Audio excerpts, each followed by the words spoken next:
নমস্কাৰ হেতিয়াবাতলৈ স্বাগতম মই প্ৰাঞ্চল প্ৰতিম হাজৰিকা আৰু হুকস্তব্ধ হৈ পৰিছে এতিয়া সমগ্ৰ দেশবাসী কাৰণ লতা দিদিক আজি আমি হেৰুৱালো আৰু এই পোনপটীয়া সম্প্ৰচাৰ লতা দিদিৰ বাসগৃহৰ পৰা নশ্বৰ দেহ বৰ্তমান লৈ যোৱা হৈছে অন্ত্যেষ্টিক্ৰিয়াৰ বাবে শিৱাজী পাৰ্কত অন্ত্যেষ্টিক্ৰিয়া সমাপন হ'ব দেশৰ প্ৰধানমন্ত্ৰী আহিব তাত সকলোৱে অত্যন্ত দুখভাৱেৰে মনত গভীৰ বেদনা লৈ লতা দিদিক ইয়া বিদায় জনাইছে অসংখ্য গুণমুগ্ধ ৰাষ্ট্ৰীয় মৰ্যাদাৰে অন্ত্যেষ্টিক্ৰিয়া সম্পন্ন কৰা হ'ব লতা দিদিৰ ইয়া পোনপটীয়া সম্প্ৰচাৰ আপোনালোকে দেখিছে ভাৰতৰ স্বৰ্ণীল সাংগীতিক যুগৰ এনেধৰণেই অৱসান ঘটিল সুদীৰ্ঘ ৭০ বছৰ ধৰি ভাৰতীয় সংগীত জগত জীপাল কৰি অহা লতা মংগেশকাৰৰ মৃত্যুৰ লগে লগে উকা হৈ পৰিল ভাৰতৰ সংগীত জগত ৯২ বছৰ বয়সত এয়া মহাপ্ৰয়াণ লতা মংগেশকাৰৰ হুকস্তব্ধ হৈ পৰিছে দেশবাসী হৃদয় ভৰা শ্ৰদ্ধাঞ্জলি সকলোৱে জ্ঞাপন কৰিছে আৰু এয়া অন্তিম বিদায়ৰ ক্ষণ তেওঁৰ নশ্বৰ দেহ বৰ্তমান শিৱাজী পাৰ্কলৈ লৈ যোৱা হৈছে তাতেই অন্ত্যেষ্টিক্ৰিয়া সম্পন্ন কৰা হ'ব য'ত দেশৰ প্ৰধানমন্ত্ৰী উপস্থিত থাকিব সম্পূৰ্ণ ৰাষ্ট্ৰীয় মৰ্যাদাৰে চিৰবিদায় দিয়া হ'ব এইগৰাকী মহান শিল্পীক আজি পুৱা ৮:১২ মুম্বাইৰ ব্ৰিজ কেণ্ডি হস্পিটেলত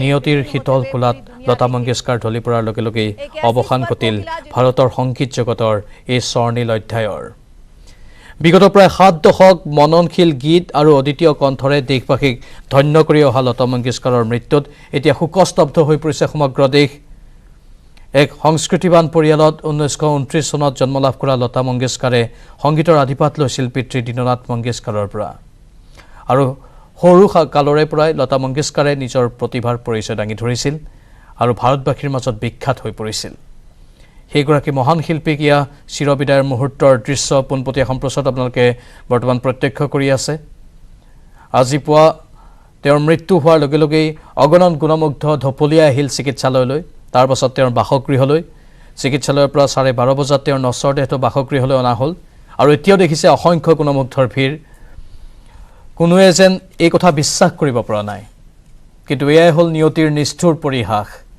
আমাৰ মাজৰ পৰা আন এজন বিখ্যাত শিল্পীক আঁতৰাই লৈ গ'ল সেয়েহে কোৱা হয় মৃত্যু এটা শিল্প কিন্তু কঠিন শিলত কটা এক নিৰ্লোভ ভাস্কৰ্য সমগ্ৰ জীৱন সংগীতৰ নামত উৎসৰ্গা কৰা লতা মংগেশকাৰে ৩০,০০০ৰো অধিক গীত পৰিৱেশন কৰি এক কিংবদন্তী শিল্পী হিচাপে খ্যাতি অৰ্জন কৰি গ'ল বিগত ২৯ দিন ধৰি চিকিৎসাধীন হৈ থকাৰ পিছত আজি নিয়তিৰ ওচৰত হাৰ মানিলে এইগৰাকী মহান শিল্পীয়ে আৰু কিছু সময়ৰ পাছতেই তেওঁৰ শেষকৃত্য সম্পন্ন কৰা হ'ব মুম্বাইৰ ছত্ৰপতি শিৱাজী পাৰ্কত অন্ত্যেষ্টিক্ৰিয়া সম্পন্ন কৰা হ'ব অন্ত্যেষ্টিক্ৰিয়াৰ পূৰ্বে লতা মংগেশকাৰৰ বাসগৃহত উপস্থিত হৈ সকলোৱে অন্তিম শ্ৰদ্ধাঞ্জলি জ্ঞাপন কৰিলে আৰু এতিয়া স্বৰ্গৰথ সাজু কৰা হৈছে এই স্বৰ্গৰথতেই তেওঁৰ নশ্বৰ দেহটো লৈ যোৱা হ'ব ছত্ৰপতি শিৱাজী পাৰ্কলৈ তাত অন্ত্যেষ্টিক্ৰিয়াৰ বাবে বিশেষ আয়োজন কৰা হৈছে সম্পূৰ্ণ ৰাষ্ট্ৰীয় মৰ্যাদাৰে অন্তিম বিদায় জনোৱা হ'ব এই মহান বিখ্যাত শিল্পীগৰাকীক ইতিমধ্যে কেন্দ্ৰীয় চৰকাৰে দুদিনীয়া ৰাষ্ট্ৰীয় শোক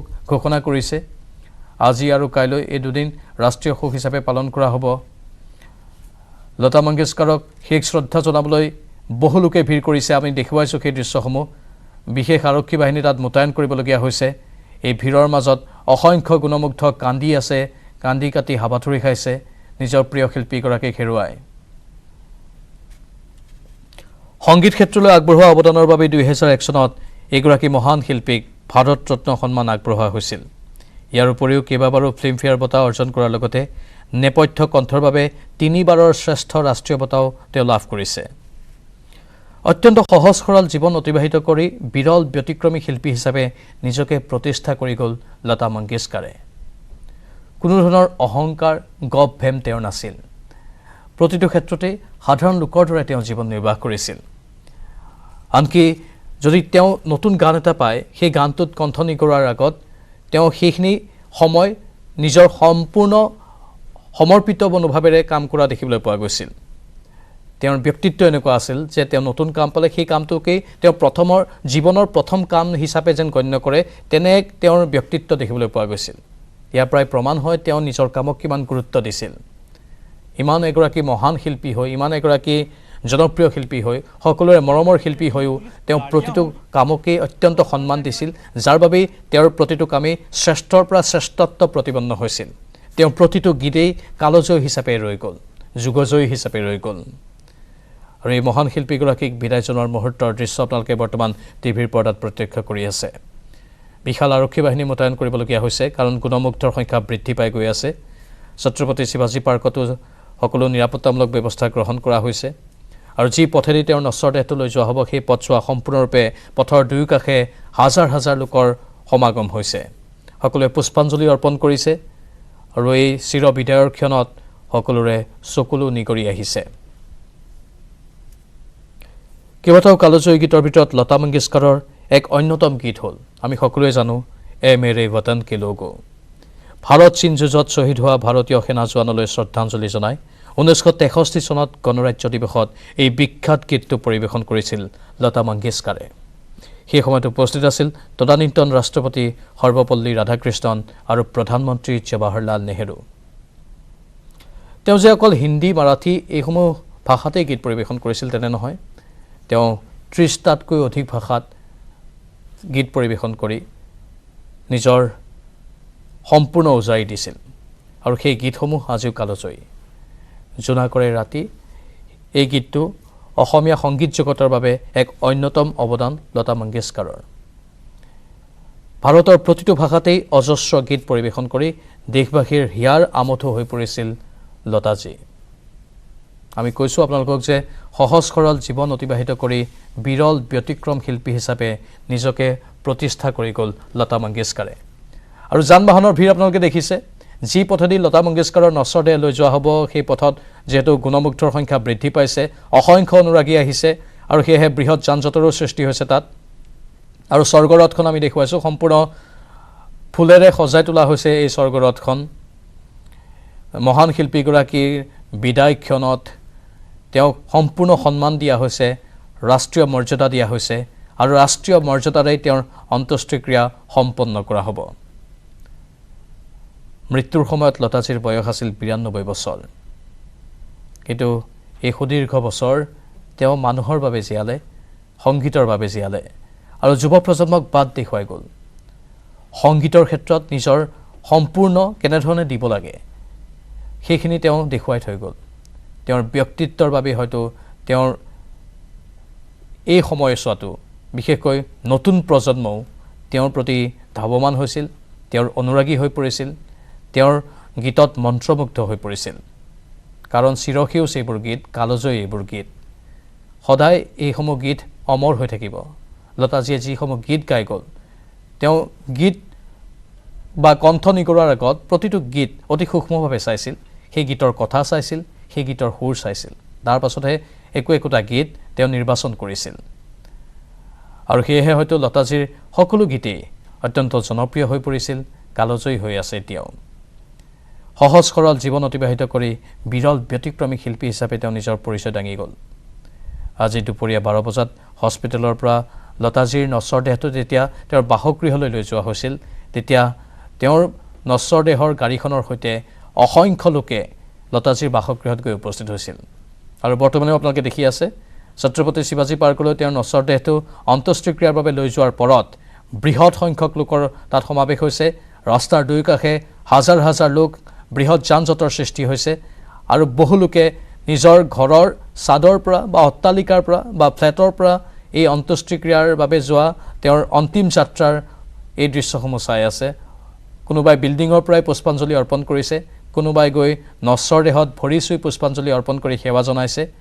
এনেধৰণে গুণমুগ্ধসকলৰ মৰম আজি দেখিবলৈ পোৱা গৈছে।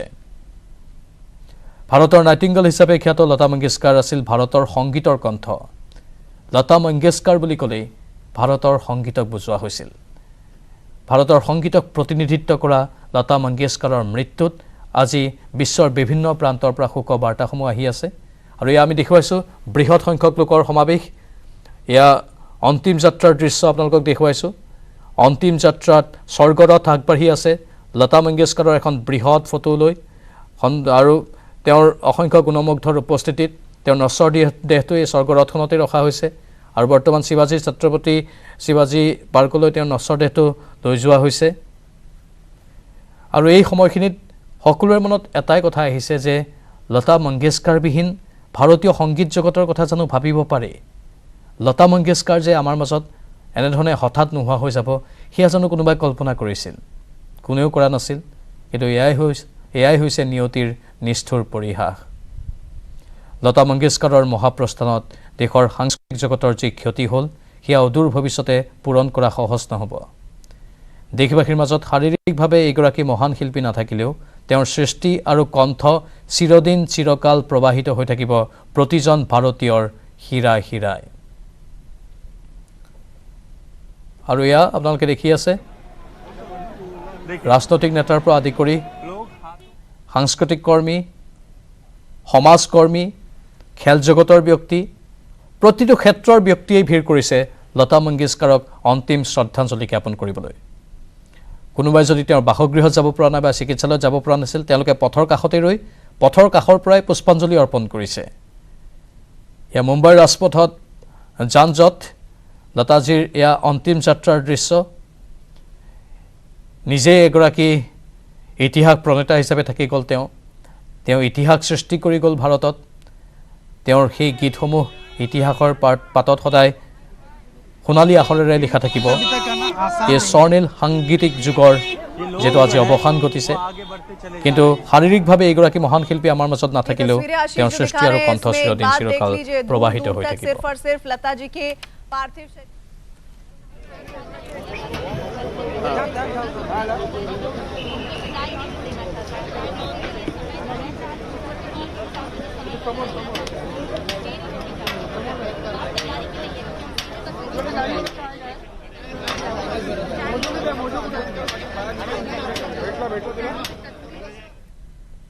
वो कलाकार जो जिस भी तरह से गायकी के जरिए या फिर उनके निजी संबंध हो, वो मिलने पहुंच रहे थे अंतिम दर्शन करने के लिए पार्थिव शरीर के, और अब वो राजकीय सम्मान के बाद सफर शुरू हो चुका है जो अनंत काल तक जारी रहने वाला है। और पंचतत्व में विलीन होने के लिए शिवाजी पार्क में भी व्यवस्थाएं दुरुस्त कर ली गई हैं। ये भीड़ इस वक्त गवाह है, इस बात की गवाही देती हुई है कि किस तरह से स्वर कोकिला का जो एक प्रभाव था, एक असर था, वो बहुत गहरा था।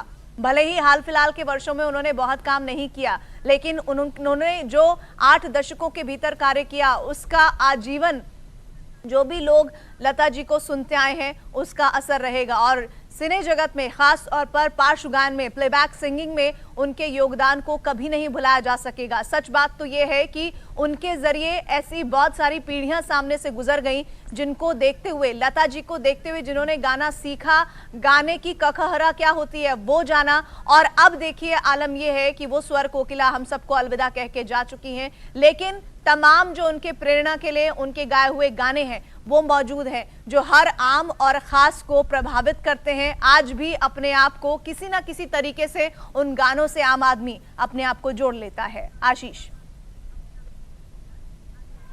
जी बिल्कुल, हर कोई अपने आप को जोड़ लेता है। इसी वजह से ये नारे भी लग रहे हैं कि लता जी आप अमर रहें।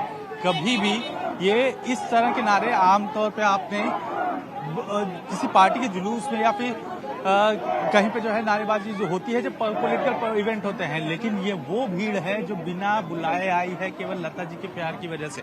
और ऐसे में वो साफ तौर पे नारे लगा रहे हैं कि लता जी आप अमर रहें, आप हमेशा, आप हमारे बीच नहीं है लेकिन आपकी आवाज कभी खत्म नहीं होने दी जाएगी। ये साफ तौर पे नारे उभर कर सामने आ रहे हैं। हर किसी का मोबाइल फोन आपको हाथ में ऊपर दिखाई पड़ेगा। ये लगातार, भले ही उनके आखिरी दर्शन ना मिल पाए, लेकिन ये जो आखिरी पड़ाव की तरफ बढ़ने की यात्रा है, वो यात्रा कम से कम लोग जो है कभी भूल ना पाए, जहन से उतर ना पाए, इसके लिए ये इस यात्रा में शामिल हुए हैं। वंदे मातरम के भी नारे लग रहे हैं। साफ तौर पर अंदाजा लगाइए कि जब एक देश का गौरव रही हैं और साथ ही साथ हमेशा से लोगों के, चाहे राजनीतिक दल हो, चाहे खेल के जगत से जुड़े हुए, चाहे कोई भी व्यक्ति रहा हो, जो लता जी से मिला वो उनकी पर्सनैलिटी से पूरी तरह से प्रभावित था। और यही वजह थी कि किसी की माँ के रूप में, किसी की बहन के रूप में वो हर किसी से अपने संबंध जोड़ के आगे बढ़ती रही। और जब उनकी मौत हुई है तो ऐसे में कहीं ना कहीं लोग टूटे हुए हैं, एक रिश्ता टूटा हुआ है, एक घर का, परिवार का सदस्य गया हुआ है, जिसकी वजह से लोगों का दुख ये सड़कों पर आपको दिखाई पड़ेगा। लोग जो है ये अमर रहे के नारे के साथ उन्हें आखिरी विदाई दे रहे हैं। जरा याद करो कुर्बानी के गाने उनके